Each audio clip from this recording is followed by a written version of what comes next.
नमस्कार दोस्तों, technician vision system इस यूट्यूब चैनल में आपका स्वागत है। तो आज हम सोल्डर और डी सोल्डर किस तरह प्रॉपर तरीके से और प्रैक्टिकल के रूप में हम आज देखेंगे कि प्रॉपर तरीके से कैसे किया जाता है। और आप देख सकते हैं प्रॉपर वे से आईसी को हमने कैसे सोल्डर किया है।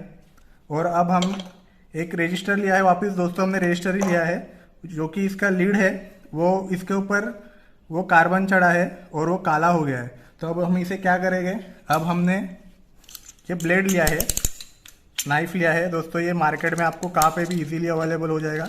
अगर आपके पास ये नाइफ नहीं है तो आप ब्लेड भी यूज़ कर सकते हैं। तो अब क्या करना है, उससे इसे घसना है लीड को, ताकि जो इसका कार्बन है वो दोस्तों निकल जाए दोनों तरफ से। अब हम इसे घस के ले लिए, इसका जो कार्बन है दोस्तों वो निकल गया। और इसके ही साथ हम अभी पेस्ट का यूज़ करेंगे दोस्तों। पेस्ट का यूज़ कैसा करना है वो अब हम सीखेंगे।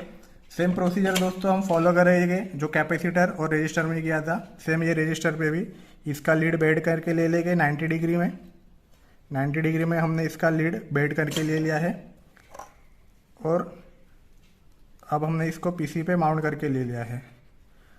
आप जब भी दोस्तों किसी भी पीसी पे माउंट कर रहे हैं तो अब सिस्टमेटिक माउंट करना है दोस्तों, ताकि आपका सर्किट है वो अच्छा दिखे। अब हमने क्या करना है, जब पेस्ट है वो हमने पेस्ट को लिया, उसके बाद हमने ट्वीज़र लिया है दोस्तों ये, उसको अब क्या किया हमने, जहाँ पे लीड है वहाँ पे हमने ये पेस्ट को लगा दिया, ताकि क्या हो, जो रस्टी लीड्स रहता है रजिस्टर्स वगैरह, आईसी सॉकेट या फिर कैपेसिटर का, उसको प्रॉपर वे से हम सोल्डर कर सके। हमने सोल्डर वायर लिया है दोस्तों वापस।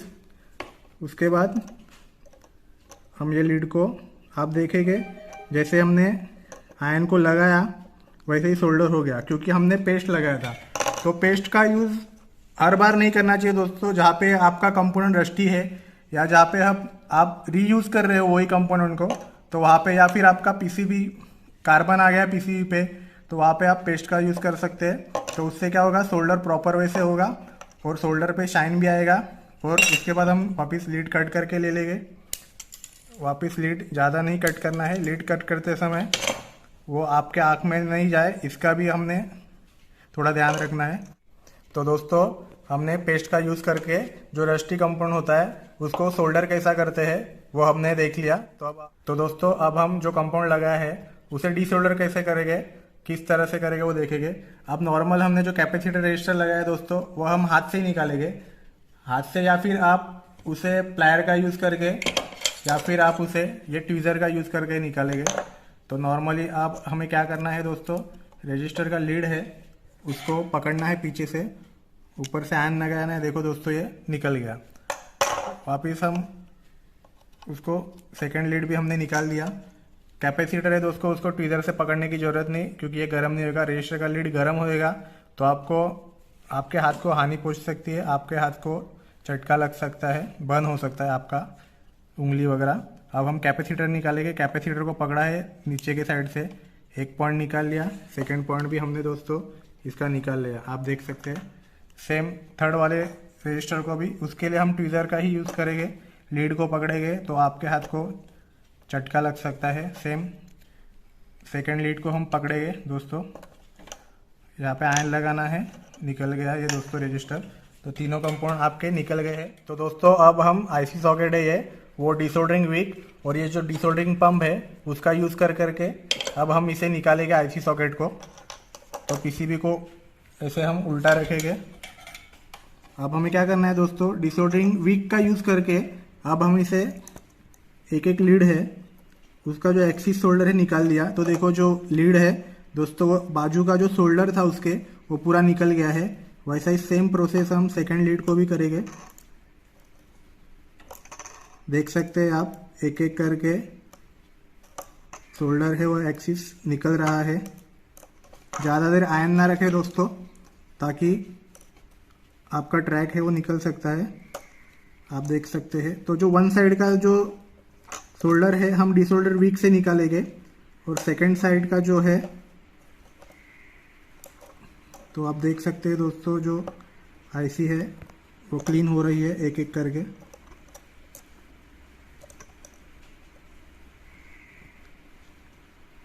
दोस्तों आयन का जो पोजीशन है वो 45 डिग्री एंगल में ही रखना है, या फिर जो लीड है उसके हिसाब से एडजस्ट करना है। तो आप अभी देख सकते हैं एक साइड का लीड है वो पूरा डिसोल्डर हो चुका है। तो दोस्तों डिसोल्डर पंप का यूज़ करके अब हम इसे कैसे डिसोल्डर करते हैं वो देखेंगे। सोल्डरिंग आयन को सेम दोस्तों सोल्डरिंग आयन को हमें 45 डिग्री एंगल में रखना है। उसके बाद हमें पंप को लीड के ऊपर रख के प्रेस करना है। आप देख सकते हैं लीड है वो डिसोल्डर हो चुका है। सेम प्रोसेस हम एक बार फिर करके दिखाएंगे। तो दोस्तों आप देख सकते हैं कि हमने जो इसका आईसी सॉकेट का 2 लीड है डिसोल्डर कर दिया है। तो इसी तरह आप बाकी के कंपोनेंट भी रजिस्टर और कैपेसिटर भी आप इसे डिसोल्डर कर सकते हैं डिसोल्डरिंग पंप से। उसके बाद हम क्या करेंगे दोस्तों, ये जो एक्सिस सोल्डर है उसका हम जो एक्सिस सोल्डर है पीसीबी का वो डिसोल्डरिंग विक का यूज़ करके कैसे निकालेंगे वो देखते हैं दोस्तों। आप देख सकते हैं हमने जो सोल्डर किया था रजिस्टर्स वगैरह उसका होल ब्लॉक हो चुका है। तो हम एक्सिस सोल्डर निकाल देंगे। तो 1-2 जगह का हम देख सकते हैं दोस्तों एक्सिस सोल्डर हमने निकाला है। तो आप देख सकते हैं कि एक्सिस सोल्डर है वो निकल चुका है और आपका होल है वो क्लीन हो चुका है। तो दोस्तों आज हमने सोल्डरिंग एंड डिसोल्डरिंग के बारे में पढ़ा। तो फर्स्ट टॉपिक हमने पढ़ा था सोल्डरिंग आयन, दोस्तों पढ़ा था सोल्डरिंग आयन। सेकंड टॉपिक पढ़ा था हमने सोल्डरिंग वायर और नॉन आरएचएस और आरएचएस, उसका 2 टाइप्स होता है वो पढ़ा था। थर्ड टॉपिक हमने पढ़ा था दोस्तों सोल्डरिंग विक, उसके साथ में पेस्ट और पंप का यूज करके हम डिसोल्डर कैसे करते हैं पीसीबी। उसके बाद फोर्थ वाला हमने पढ़ा था दोस्तों सोल्डरिंग मेल्ट किस पॉइंट पे होता है, 180 डिग्री पे दोस्तों सोल्डरिंग मेल्ट होता है। उसके बाद फिफ्थ वाला पॉइंट पढ़ा था दोस्तों हमने, फिफ्थ वाला point PCB soldering and PCB desoldering practical हमने जो लिया था हमने दोस्तों, जो पीसीबी के ऊपर आपने देखा होगा कैपेसिटर रजिस्टर और हमने आईसी बेस जो लगाया था उसका सोल्डरिंग और डिसोल्डरिंग हमने देखा। तो आज हमने टोटल दोस्तों पीसीबी सोल्डरिंग एंड डिसोल्डरिंग के बारे में जो भी कुछ आपने सीखा वो आपको कैसा लगा। तो अच्छा लगा होगा तो हमें कमेंट कीजिए और हमारे चैनल को सब्सक्राइब कीजिए। हमारा चैनल का नाम है दोस्तों टेक्नीशियन विजन सिस्टम। तो आपको ऐसे वीडियो अच्छे लगे तो हमारे चैनल को लाइक कीजिए और सब्सक्राइब कीजिए।